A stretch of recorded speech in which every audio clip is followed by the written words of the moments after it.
rol de los científicos y los avatares de la ciencia. Metaverso.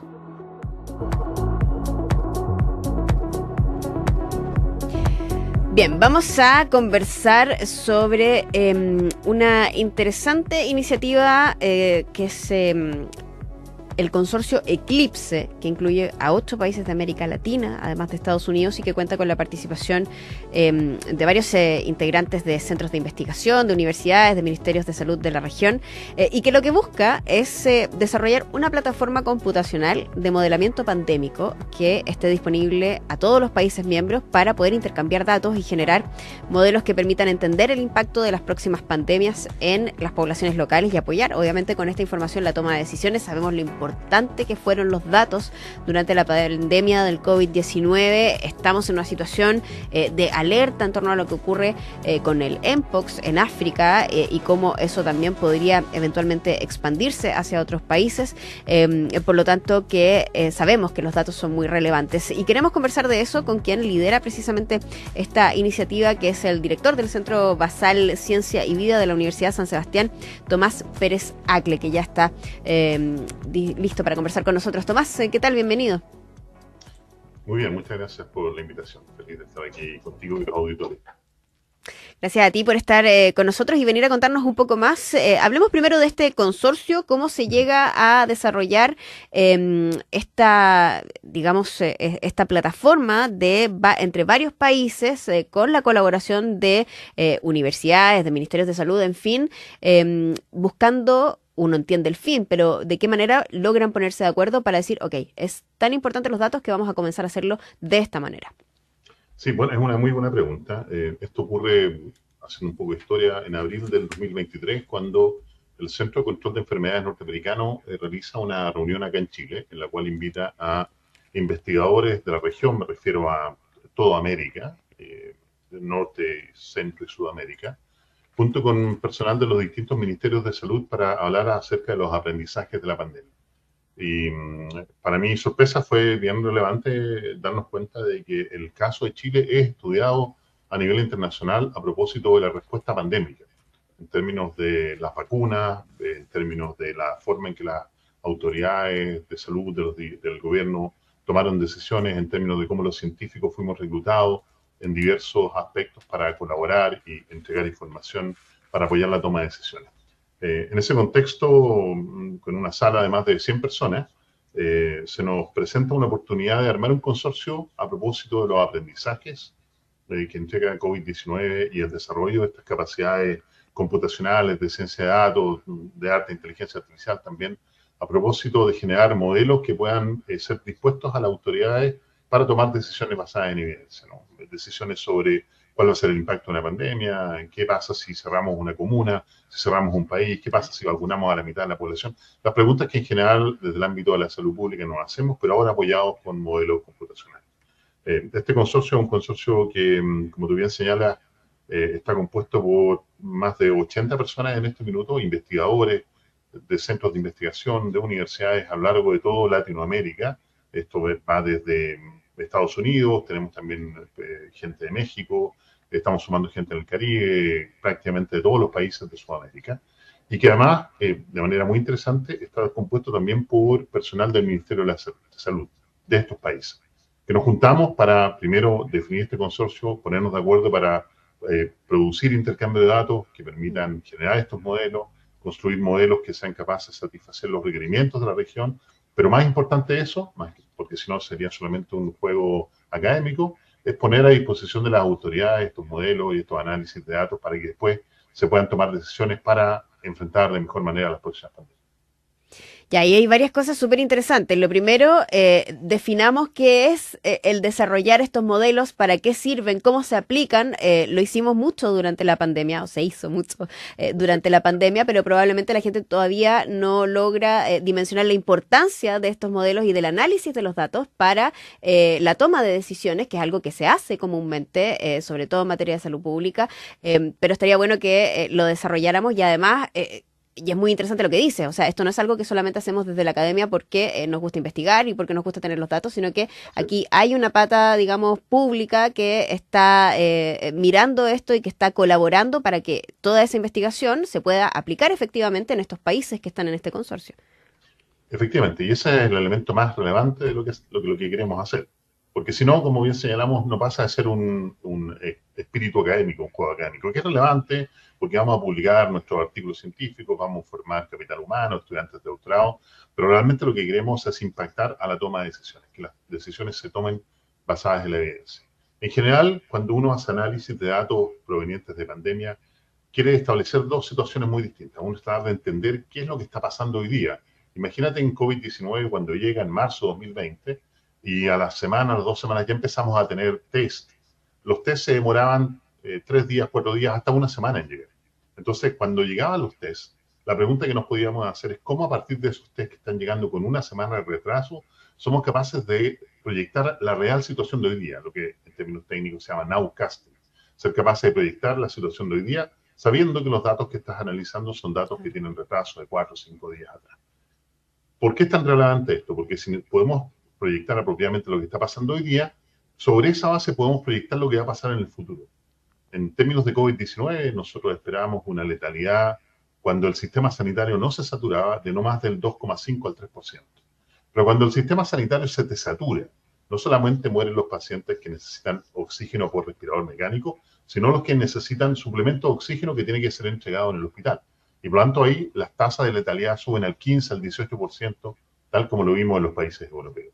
Por lo tanto, proyectar lo que puede ser el impacto de una pandemia desde el punto de vista sanitario, para, por ejemplo, como se hizo en la pandemia, ser capaces de aumentar de manera masiva el número de camas críticas disponibles para la población, es tremendamente relevante. Pero para hacer eso necesito saber qué es lo que está pasando hoy día para proyectar lo que puede pasar en el futuro. Ese tipo de capacidades requieren, primero, grandes fuentes de datos, requieren también mucho conocimiento matemático, de ciencia de datos, requieren modelos incluso que utilizan métodos de inteligencia artificial para poder proyectar lo que va a pasar en el futuro con cierta seguridad. Pero esto es muy importante, los modelos también fallan, y por lo tanto Claro. es muy importante ser capaces de proyectar estos escenarios, pero de transmitir la incerteza de tal manera que las autoridades puedan tomar las decisiones, las mejores decisiones posibles, teniendo claridad sobre la certeza de los modelos, pero también sobre las incertezas y las incertidumbres que mantienen. Tomás, probablemente, y ya con el aprendizaje de la pandemia, muchos países han desarrollado estos modelos, están probablemente investigadores trabajando con los ministerios de salud precisamente para anticipar escenarios, pero ¿cuál es la ventaja de que esta capacidad que se desarrolló en pandemia en distintos países hoy día esté conectada o interconectada a través de este consorcio? Claro.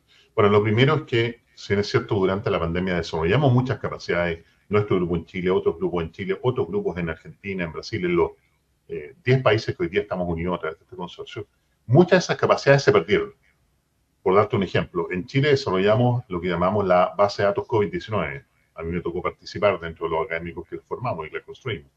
Y esta base de datos fue reconocida durante la pandemia como una de las mejores bases de datos para seguir la pandemia en los distintos países del mundo.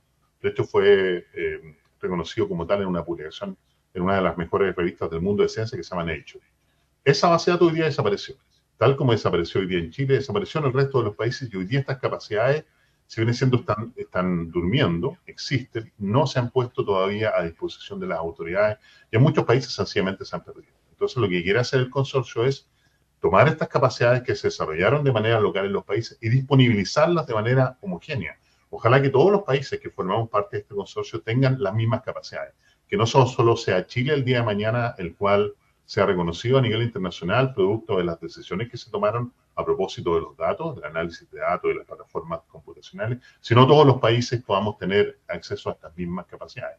Y eso es lo que intenta el consorcio, ponernos de acuerdo en cuáles son los datos que vamos a usar, cuál es el tipo de análisis que vamos a desarrollar para que le sirvan a todo el mundo, pero no solamente eso, sino que además ser capaces eventualmente de poder compartir datos, porque hay un aspecto súper importante que aprendimos de la pandemia, entre múltiples otros.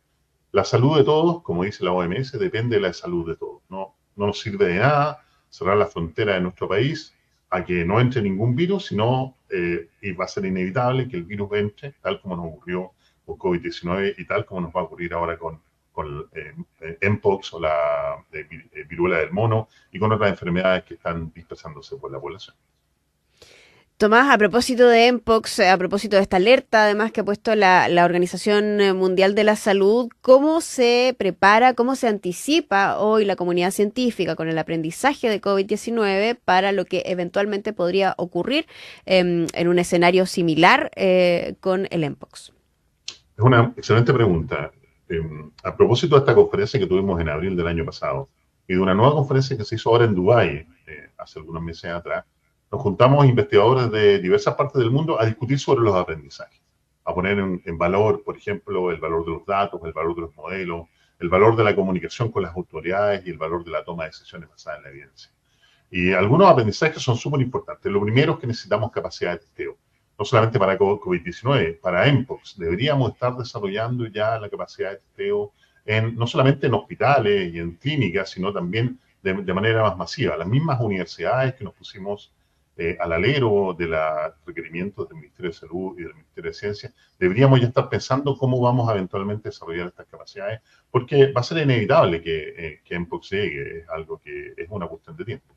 Pero no solamente Mpox, sino también el resto de las pandemias que están dando vuelta hoy día en la región. Pensemos, por ejemplo, en la influenza aviar altamente patogénica, que desde el año 2020 se empieza a dispersar por distintas poblaciones de animales, tanto mamíferos terrestres, acuáticos, aves, y que hoy día incluso está afectando a un gran porcentaje de los ganados lecheros en Estados Unidos, al punto en que más del 25% de los productos lácteos de Estados Unidos tienen el resto del virus.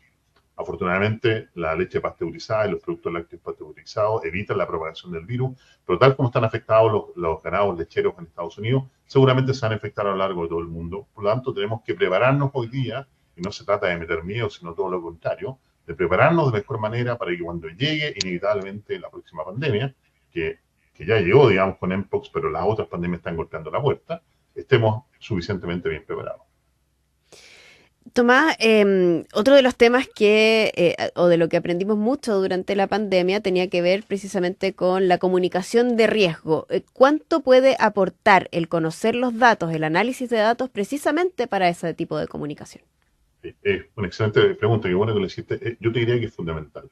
Y el ejemplo, cuando me toca dar presentaciones sobre la situación de Chile y lo que ocurrió, siempre lo saco a la palestra. Antes de que los datos fueran públicos, antes de que los mismos investigadores fuéramos citados a crear esta base de datos, había mucha incertidumbre sobre los datos, al punto en que incluso llegaron a filtrarse a través de un portal web, donde de muy mala manera fueron referenciados de manera geográfica cada una de las personas que estaban infectadas en las distintas comunas. Imagínate lo que significa eso desde el punto de vista de la presión social, donde no sabíamos efectivamente el real impacto de la pandemia, donde no teníamos claridad de qué número de infectados teníamos, donde no teníamos claridad sobre el número de personas que estaban falleciendo. Por lo tanto, en esa condición de incerteza, lo que van a primar son los rumores, las fake news, la incertidumbre, y a propósito de eso, van a primar las teorías conspiranoicas que terminan diciendo que esto es un virus que liberaron en China para matar a la población, que las vacunas tienen antenas 5G, y cuánta barbaridad se dice a través de las redes, porque siempre que hay una fake news, siempre que hay una barbaridad de ese estilo, hay alguien que está ganando dinero con esto. Para evitar ese tipo de situaciones es donde se necesitan los datos. Buenos datos, datos generados de manera apropiada, liberados de manera razonable. No vamos a liberar el nombre y apellido de las personas que se infectan con la pandemia, pero sí vamos a liberar el número, por último por comuna, para saber efectivamente cuál es el impacto a nivel de las comunas. Lo mismo que hicimos en la pandemia de COVID-19 son aprendizajes que debiéramos tomar en cuenta para enfrentar las próximas pandemias y que, entre otras cosas, a través de esta iniciativa Eclipse queremos llevar también como aprendizaje al resto de la región.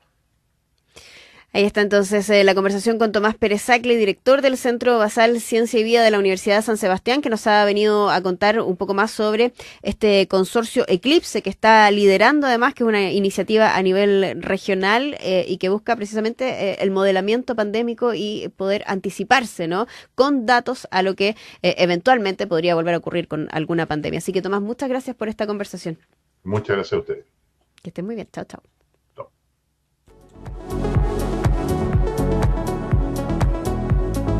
Cooperativa Ciencia, curiosos por naturaleza.